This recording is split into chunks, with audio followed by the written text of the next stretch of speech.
Bienvenidos a nuestro compromiso con la verdad.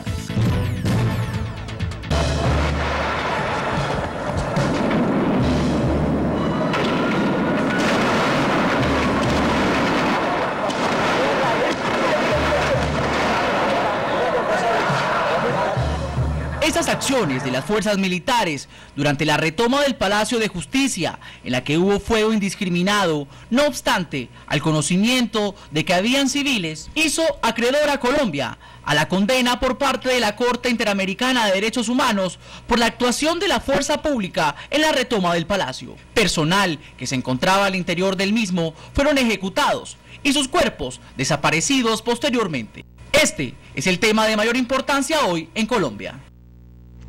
Muy buenas noches, estas son las noticias de las 6:30 por aquí por Telecaribe. Las noticias de la región, Colombia y el mundo están aquí y ahora. Bienvenidos a nuestro compromiso con la verdad. Y recuerden que estamos en la web como www.lasnoticias.co. En Facebook nos pueden encontrar como Las Noticias de Telecaribe 630. Y en Twitter como @lasnoticias 630. Aquí están los titulares que en el día de hoy hacen noticia.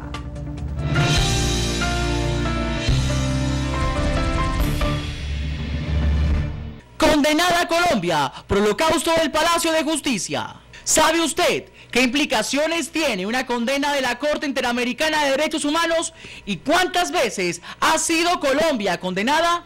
Aquí le contamos. Amnistía Internacional pide al gobierno colombiano resolver favorablemente para los campesinos en el caso de las tierras del Tamarindo. Y se extraña que ni la Fiscalía ni la Procuraduría haya querido intervenir en este caso. Defensoría del Pueblo denuncia desprotección de 82 líderes y sindicalistas amenazados en La Guajira. Aso Nocturnos cree que hay preferencias para la aplicación de la ley Zanahoria para establecimientos nocturnos. Nuevo escándalo en las fuerzas militares. Recursos por más de 1.500 millones de pesos habrían sido desviados. Y en minutos, dos ex junioristas, el Teo Gutiérrez con River Plate y Luis Carlos Ruiz con el equipo de Nacional, estarán buscando la gloria en la Copa Suramericana. Tengo la información. El famoso fundador de las Marimondas del Barrio Abajo, Paragüita, hace hoy el lanzamiento de su libro Crónicas del Barrio Abajo. Todo esto y más al final de la emisión.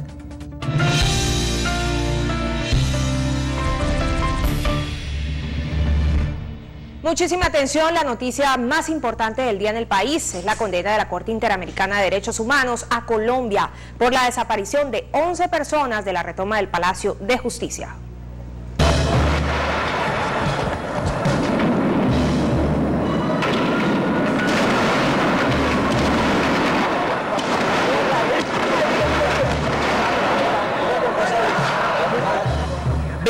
Años después de esas acciones de las fuerzas militares durante la retoma del Palacio de Justicia, que dejó centenares de víctimas entre muertos y heridos, la Corte Interamericana de Derechos Humanos condenó internacionalmente a Colombia y consideró que si hubo participación del Estado en la desaparición forzada de 11 personas, consideradas como sospechosas de participar en la toma del Palacio de Justicia o colaborar con el M-19. Entre los desaparecidos, reconocidos por el alto tribunal, figuran los nombres de Carlos Augusto Rodríguez Vera, Cristina del Pilar Guarín Cortés, David Suspeselis, Bernardo Beltrán Hernández, Héctor Jaime Beltrán Fuentes, Gloria Estela Lizarazo Figueroa, Luz Mari Portera León, Lucia Amparo Oviedo y Gloria Anzola de la Nao. Asimismo, la decisión del Tribunal Internacional indica que hubo desaparición forzada y posterior ejecución extrajudicial del magistrado auxiliar Carlos Horacio Urán Rojas, así como las detenciones arbitrarias e ilegales, en las que se torturó y se le dio tratos crueles a personas como Yolanda Santo Domingo, Eduardo Maxson, Orlando Quijano y José Vicente Rubiano Galvis, quienes fueron considerados sospechosos de colaborar con el M-19 en el marco de esos hechos. Este es parte del documento de más de 2012 páginas emitido por la Corte Interamericana de Derechos Humanos. En él se establece que el Estado colombiano debe efectuar a la mayor brevedad la búsqueda de los cuerpos de las personas desaparecidas. Asimismo, debe brindar de forma inmediata el tratamiento médico, psicológico o psiquiátrico a las víctimas que así lo soliciten y, de ser el caso, pagar la suma establecida por conceptos de gastos por dicho tratamiento para aquellas víctimas que residan fuera de Colombia. El fallo ordena el pago de más de $80.000 a favor de padres, madres, hijos, cónyuges o compañeros permanentes de las víctimas, así como el pago de $40.000 a hermanos y hermanas, sin contar con el pago de más de $61.000 a los abogados de las víctimas. Asimismo, obliga a un perdón público donde se reconozca la responsabilidad del Estado ante la comunidad internacional y las víctimas. En total son 15 las condenas emitidas por la Corte Interamericana de Derechos Humanos contra Colombia por la violación de derechos humanos. Con la reciente condena de la Corte Interamericana de Derechos Humanos contra el Estado por la toma y retoma del Palacio de Justicia, serían 15 las sentencias emitidas por este Tribunal Internacional contra Colombia. Condenas por las que se han tenido que pagar miles de millones de dólares en indemnización a las víctimas y actos de perdón público. Según un informe de la Corte, 6 de estas condenas se originaron por masacres, como son la masacre de Ituango, la masacre de Rochela, Puerto Bello y Mapiripán, una de las más sangrientas registradas en 1997 en el municipio de Mapiripán, departamento del Meta, donde murieron decenas de personas a manos de paramilitares. Por estos hechos, actores internacionales como Human Rights Watch, Amnistía Internacional, en sus informes han mostrado su preocupación por estos hechos que evidencian la delicada situación de derechos humanos en el país. Bien, y según abogado experto en derechos humanos, Colombia tendría graves implicaciones económicas y políticas por esta sanción de la Corte Interamericana de Derechos Humanos. Según el abogado defensor de derechos humanos José Humberto Torres, pese a que fueron más de 100 las víctimas y desaparecidos en la retoma del Palacio de Justicia, a Colombia solo se le condena por la desaparición de 11 personas. En los otros casos, la Corte no falló porque la justicia colombiana ha tratado de esclarecer la responsabilidad de algunos miembros de las fuerzas militares, como lo es el caso del coronel en retiro, Alfonso Plazas Vega. Estamos a puertas de una sentencia de la Sala Penal de la Corte Suprema de Justicia que en sala de casación va a pronunciarse sobre la responsabilidad penal que le corresponde al entonces coronel Alfonso Plazas Vega, y seguramente esta sentencia va a ayudar a dar luz a los magistrados de la Sala Penal para establecer efectivamente la responsabilidad del Estado en estos crímenes que hoy se reivindican. Asimismo, el abogado dijo que esta sentencia tiene implicaciones graves en temas económicos y políticos para el país. Es preocupante entonces porque económicamente los colombianos vamos a tener que sacar de nuestro bolsillo para pagarle a las víctimas por unos crímenes cometidos por quienes en ese momento dirigían el Estado, y grave políticamente porque Colombia, que ha querido lavar, dijéramoslo de esta manera, su imagen a nivel internacional en el tema de derechos humanos, lo que se demuestra con esta sentencia es que durante muchísimo tiempo atrás y aún todavía continúan las graves violaciones a los derechos humanos en Colombia, pero sobre todo cometidas por agentes estatales, que son mucho más graves. Entre tanto, el gobierno nacional, a través del Ministerio del Interior, emitió un comunicado en el que dijo que estudiaría con detalles la sentencia de la Corte Interamericana de Derechos Humanos y los alcances que ésta tendría. Y para hablar de las implicaciones internacionales que tendría esta decisión de la Corte Interamericana de Derechos Humanos, tenemos a esta hora en el estudio al abogado internacionalista Rashid Nader.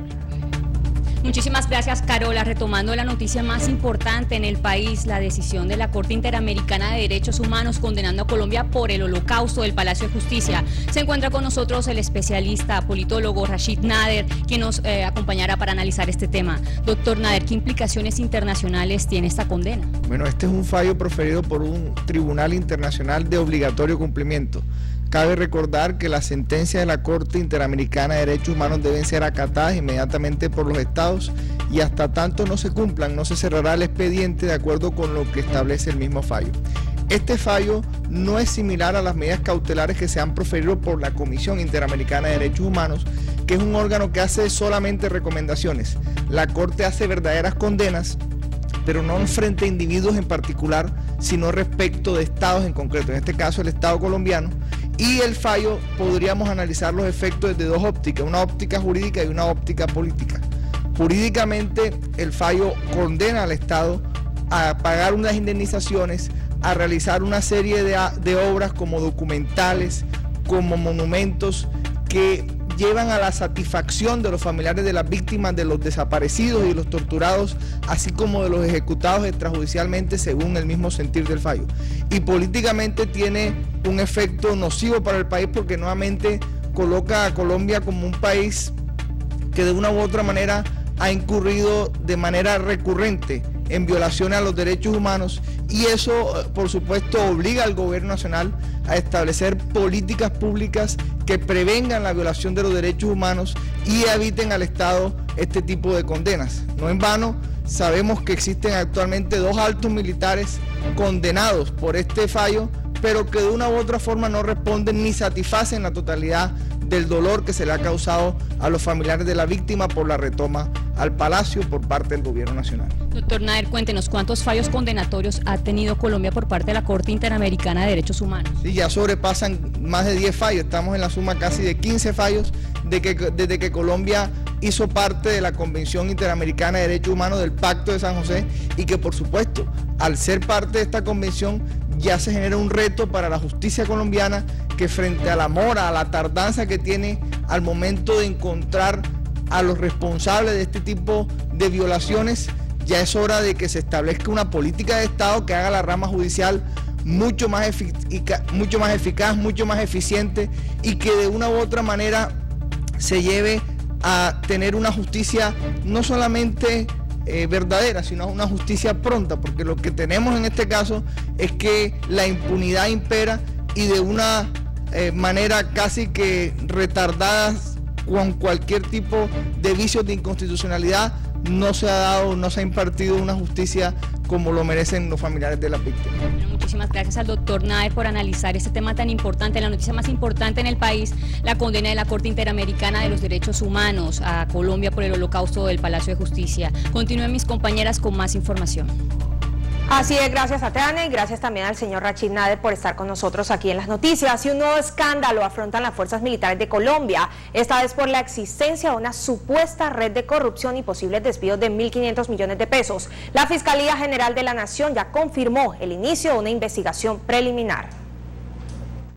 La imagen del Ejército Nacional ha sufrido un nuevo golpe, luego que fuera revelada la existencia de una supuesta red de corrupción al interior de la institución, ya que la Fiscalía General de la Nación confirmó que inició una investigación preliminar contra más de 30 militares, entre ellos 2 generales de la República. Por su parte, el Ejército confirmó la desvinculación de 10 altos oficiales a raíz de estas indagaciones. Las investigaciones están relacionadas en la 4ª Brigada del Ejército y el Batallón Pedro Nel Ospina, con sede en Medellín, y los posibles desvíos de 1.500 millones de pesos, principalmente en gastos de transporte de tropas, armas y sobrefacturación de combustibles. Estos hallazgos fueron descubiertos por el Grupo de Transparencia Institucional en los años 2012-2013 hasta abril del 2014. Distintas voces se han levantado pidiendo al gobierno nacional acciones para hacerle frente a los recientes escándalos en los que se han visto involucrados las fuerzas militares. Recordemos que en 2008 se registró el escándalo de los falsos positivos, donde se involucraron a miembros del Ejército de Colombia con el asesinato de civiles inocentes para hacer pasar como guerrilleros muertos en combate.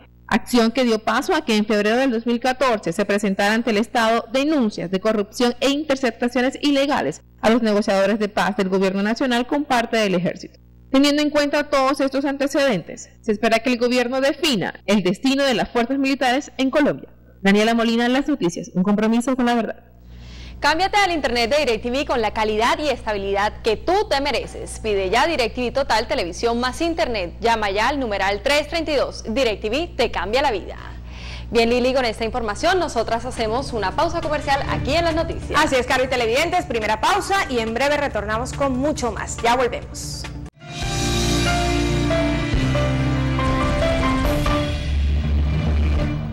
Retomamos con más información aquí en las noticias. Amnistía Internacional se pronunció sobre el litigio de tierra del Tamarindo y pidió la intervención del gobierno nacional.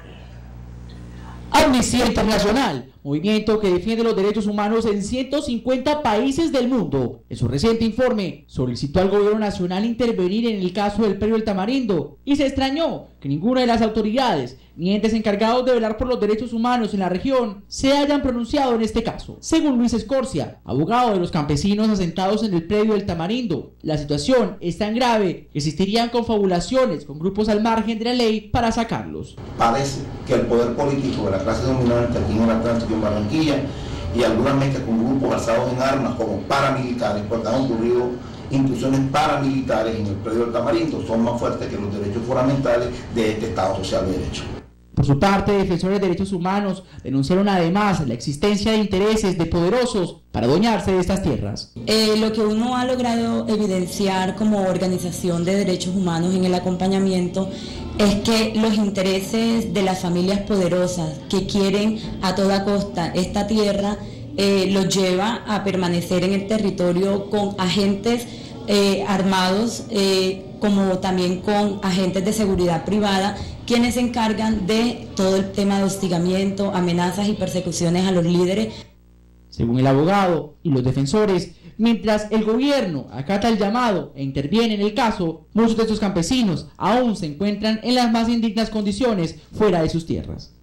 En Navidad todos podemos tener un smartphone activado Claro desde solo 115.900 pesos con IVA incluido. Además te regalamos el primer mes de navegación. En otros temas importantes, la Defensoría del Pueblo denuncia la desprotección de 82 líderes y dirigentes sindicalistas en el departamento de La Guajira. 82 líderes amenazados en La Guajira estarían sin la protección del Estado, según el informe entregado hoy por la Defensoría del Pueblo. La crisis administrativa en la Unidad Nacional de Protección estaría poniendo en riesgo la vida de este grupo de dirigentes comunales y líderes sindicales.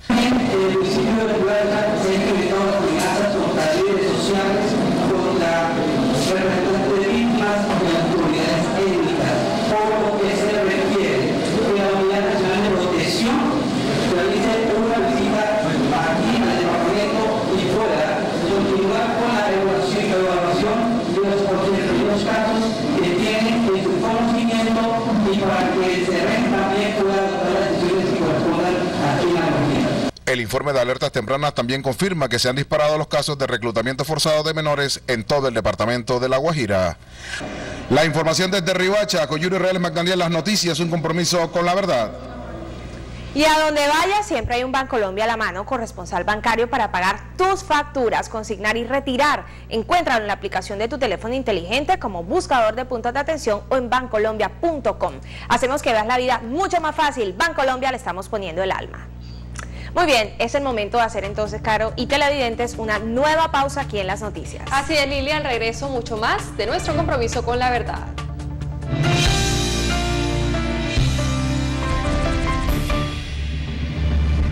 Muy buenas noches, bienvenidos a la información deportiva. Teo Gutiérrez con River Plate y Luis Carlos Ruiz con el equipo nacional de Medellín, ambos ex junioristas estarán buscando en contados minutos la gloria de la Copa Suramericana con sus respectivos equipos. Claro está que solo uno alzará la Copa de la Victoria. Aunque solo lleva un gol en la Copa, el barranquillero Teófilo Gutiérrez es la principal arma de ataque de River por su juego asociado y su presencia en el área rival. El atacante ha tenido un año excepcional que quiere cerrar con el título de la Sudamericana. Por su parte, en Nacional, el referente de ataque es el samario Luis Carlos Ruiz. Lleva 3 tantos en este torneo y aunque no es el más efectivo, suele tener partidos de partidos. River Plate Nacional, partidazo que por el hecho de contar con 2 exjunioristas, sus coletazos se sienten a miles de kilómetros en Barranquilla. La verdad que me alegra que los dos están peleando, estén en esta instancia de pelear un título internacional y bueno, yo con Teo compartí mucho más, soy colombiano, pero bueno, también soy juniorista y uno siempre desea que también le vaya bien a personas que han compartido desde muy temprano con uno en el club. En la calle, los hinchas en su mayoría tienen claro por quién irán. A Teófilo. A Teófilo siempre. A Carlos Ruiz. ¿Por qué? Ay, obvio, es Colombia que nos está representando, es Nacional que nos está representando. A Teófilo. ¿Por qué? Porque es de aquí de Barranquilla y es uno de los mejores jugadores que tiene Colombia. El River Plate de Teo o el Nacional de Ruiz, solo uno alcanzará la gloria esta noche. ¿Usted a quién le hará fuerza? Flor Díaz, Ospino, las noticias, un compromiso con la verdad. En Argentina llueve, por acá no escampa. En Madrid, la alcaldesa de Barranquilla, Elsa Noguera, condecoró al hombre de Puerto Colombia, Carlitos Vaca, por su buen desempeño en el fútbol europeo.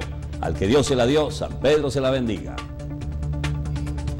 Por otra parte, Colombia se ha convertido en una cantera de grandes beisbolistas.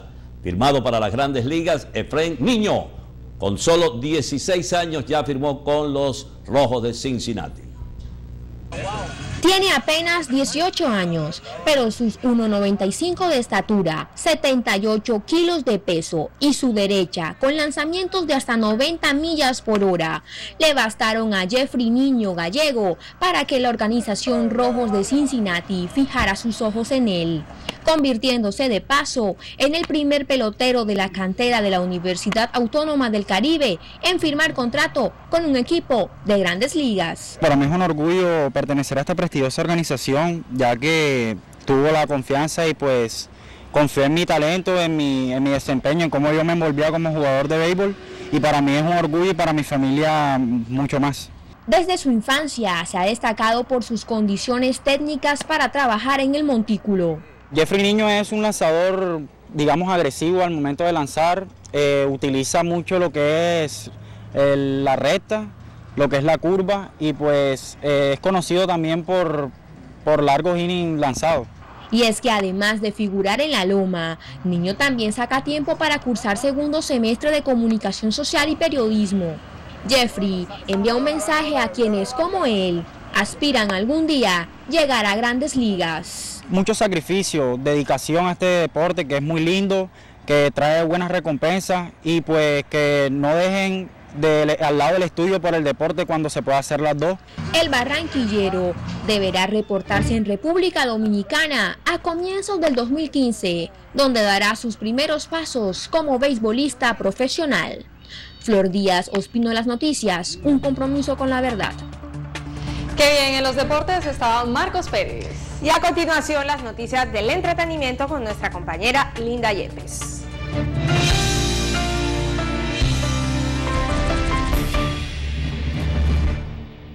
Muy buenas noches, bienvenidos a la mejor información del entretenimiento. Paragüita nos abrió las puertas de su casa para contarnos acerca de su nuevo libro, Crónicas del Barrio Abajo.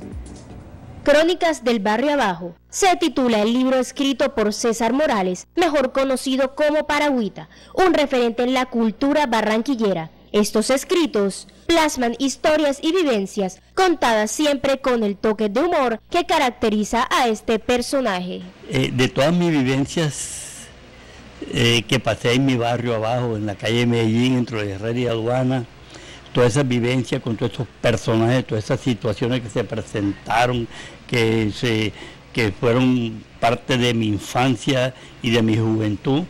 El autor nos abrió las puertas de su casa para contarnos cuál fue su fuente de inspiración al crear estas crónicas. Existe un barrio en Barranquilla que se llama Barrio Abajo, que es un emporio de paz, de sabrosura, de goce, de bacanería, y que todo el mundo sepa que existe el Barrio Abajo. Ruth Otero, Las Noticias, un compromiso con la verdad. Para todos los que queremos disfrutar de las delicias que nos trae las Navidades, pero que no queremos perder la línea, aquí unos consejitos de una mujer emprendedora. Navidad, época en la que también hay espacio para premiar y resaltar el talento de la gente pujante de nuestra región Caribe. Es el caso de Jessica Jacome, quien con la tenacidad que la caracteriza ha logrado sacar adelante su hogar y familia. Ella también nos contó que podemos incluir en nuestra mesa navideña para aquellos que tanto cuidan su figura y que no quieren perderse de las delicias que trae la Navidad. Bueno, por acá les traje una muestra como de una tortilla integral con bastante ahogadito y quesos para algo diferente de compartir pollo y lomo de cerdo, que la podemos preparar ya sea asada o al horno rellena. Esta mujer emprendedora y de un color de piel hermoso ha llevado a cabo el sueño de su negocio, Desayunos Especiales Lupe, para deleitar el paladar de todos sus clientes. Una Maricela Hermosilla, Las Noticias, un compromiso, la verdad. Sigamos con más información del entretenimiento aquí en Las Noticias. La Fundación Antorcha, conformada por un grupo de profesionales especializados en trabajar con niños y jóvenes con problemas de ludopatía y adicción, celebran este año un gran banquete con el que esperan recaudar fondos para llevar una mejor Navidad a los niños y jóvenes de su corporación. Esta organización sin ánimo de lucro invita a todos los barranquilleros que apoyen esta causa en pro de su compromiso social. Esta fecha es 11 de diciembre, de 8 a 10 de la noche, en el auditorio de Confamiliar Sede Norte. Con la recolección de estos fondos vamos a invertir en las navidades de los niños. Para colaborar pueden comunicarse a los teléfonos que se muestran en pantalla. Luna Maricela Hermosilla, Las Noticias, un compromiso con la verdad. Hasta aquí toda la información del entretenimiento. Nos vemos mañana muy puntualitos a las 6:30 p.m.